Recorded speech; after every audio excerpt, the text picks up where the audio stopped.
Hello everyone, as you know it's al-Adha, and what that means is basically they call it the Feast of Sacrifice, celebration of sacrifice, and it's supposed to kickstart the season of Hajj or the time of Hajj in the Islamic world. This is the time when the Islamic sects celebrate their version of Hajj. So let's look at this.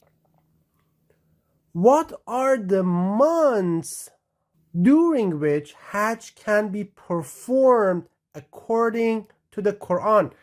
Each of these topics, I have a couple of videos on them. I will put the links down there in the description. I'm not going to go into the details, but there are going to be links in the description when you can actually watch the videos about the calendar, about Hajj, about everything we discuss in this video. So the months of Hajj in the Quran are months number 9, number 10, and month number 9 in the Quran is the last month of the fall. And then months number 10, 11, and 12, which are the 3 months of winter. These 4 months happen right before March equinox or spring equinox, which is around March 20th. In the common calendar that is used in the world, these 4 months are around November and December, from November 20th to December 20th, then from December 20th to January 20th, January 20th to February 20th, and then February 20th to March 20th, which are these are the 4 months of Hajj. It doesn't mean that your Hajj has to take 4 months. No, it means that during these 4 months, you can actually perform Hajj as opposed to Umrah. So let me ask you this question. What month are we in right now? We are in the month of June. We are in summer. We are not even close to these 4 months. So this is not the time of Hajj. Consequently, what they are performing cannot be Hajj. Now the other thing is that how many days is Hajj in the Quran? So in the Quran, how many days should the ceremony of Hajj take? In the Quran, it takes exactly 3 days. Now you can rush it in 2 days or you can stay longer, but its duration is 3 days in the Quran. Again, I have the videos of all these. I'll put the links down in the description. So it's exactly 3 days. Quran is extremely specific about it. Now, the current Islamic sects, the Hajj that they perform is 5 days. Again, you see the same problem here. This has nothing to do with the Quran, with the religion of Allah, with the religion of our Creator. This is a different religion. This is something that you're going to see as a theme. Now, where is Hajj according to the Quran? The Hajj according to the Quran, and I have verses of the Quran. Quran makes it extremely clear to us that the description of Hajj does not fit the current Mecca in Saudi Arabia at all. It just doesn't fit that setting. It just doesn't fit it. I have several videos on this. However, the description of Hajj fits perfectly for Petra, Jordan. Description of Kaaba, the description of Safa, the description of Marwa, the description of Arafat. Everything is in the Quran. Everything is written for Petra, Jordan. And Prophet Muhammad was born in Petra, Jordan. And the original Masjid al-Haram is, even as of today, located in Petra, Jordan. So again, you see that even the location is not correct. The other question I have for you is that why do pilgrims put on, I meant to say pilgrims here, not pilgrimage. Why do pilgrims put on white pieces of cloth and hang out half naked during Hajj? Have you ever wondered why are all these men and women wearing these very thin piece of clothes and hanging together, and literally, I mean, to me that looks like fahsha. I know to many of people I know that looks like fahsha as well.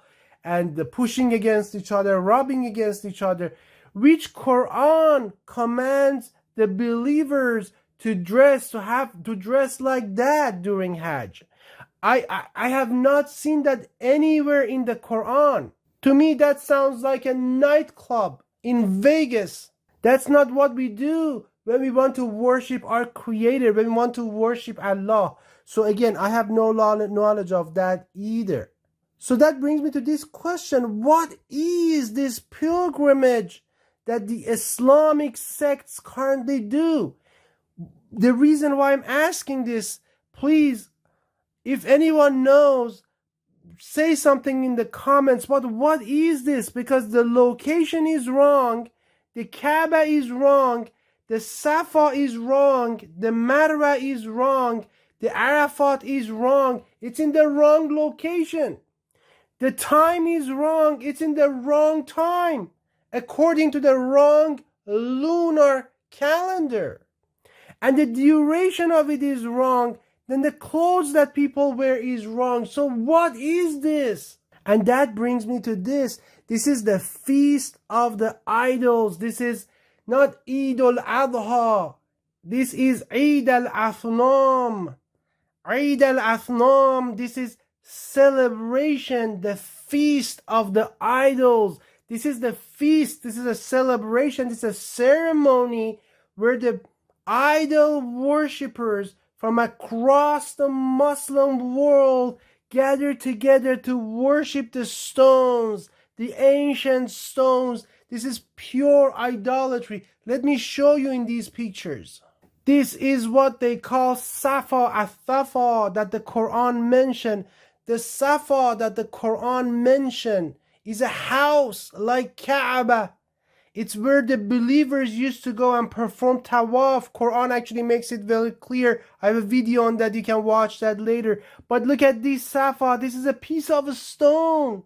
They're worshipping a piece of a stone. It's a rock. And this is al-Marwa. Al-Marwa that the Quran talks about. Again, it's another house just like the Kaaba. Al-Kaaba, al-Marwa, al-Safa. It's just where believers go in and perform tawaf. It's still there. Both the Safa and the Marwa are still there, standing in Petra, Jordan. As of today, you can do and you can perform tawaf in them. But look at this Marwa. What is this? It's a piece of a stone. It's a rock. Look at this one. This is the black stone. Doesn't this remind you of a female private organ?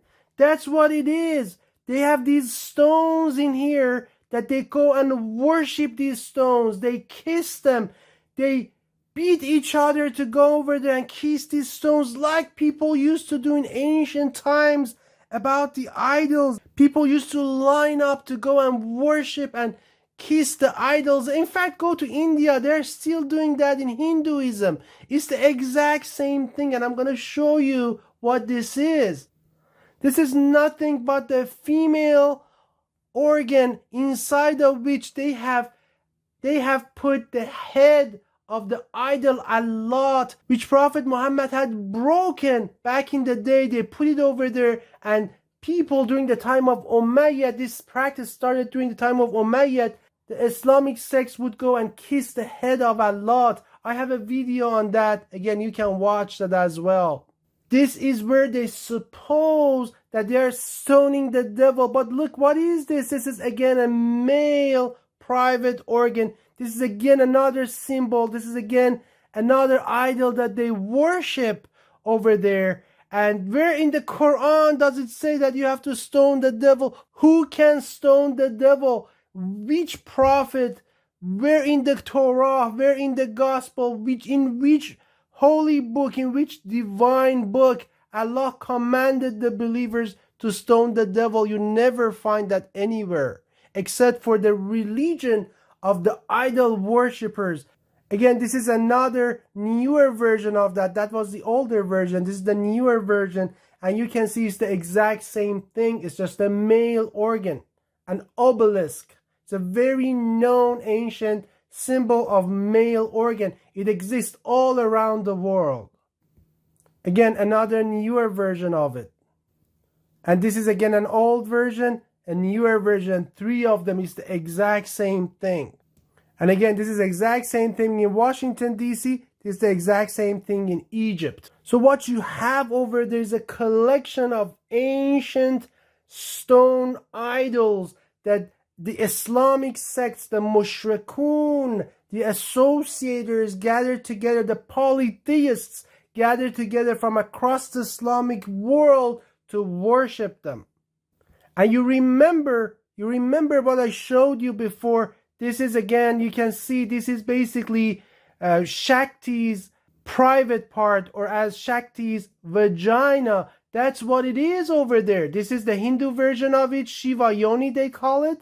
And that's what it is. And this is a very, and I'm embarrassed to even say these things, but you have to know this. Otherwise, Satan will deceive you and your family and your children. You have to know these things so you don't worship these people. You don't worship these things. You don't follow the religion of these polytheists, of these mushrikeen, of these idol worshippers. You have to know, I have to say these things because I want to make sure you don't make that mistakes. Your family, your children, your brother, your sister, your parents.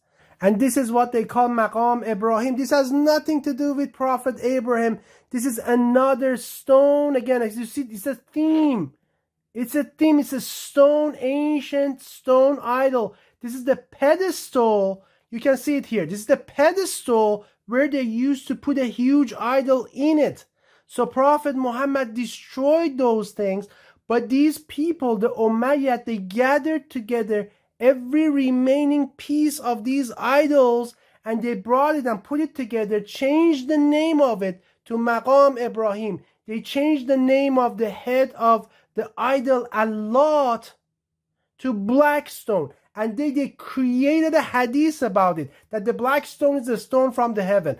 And this is the place where Abraham stood. So devil revealed it to them and they said it to people and people believed in the devil. People believed in Iblis and followed him. And the result of that is this religion of Satan, this religion of Iblis that unfortunately, like a plague, has contaminated the entire Muslim world, the entire Middle East and North Africa, unfortunately.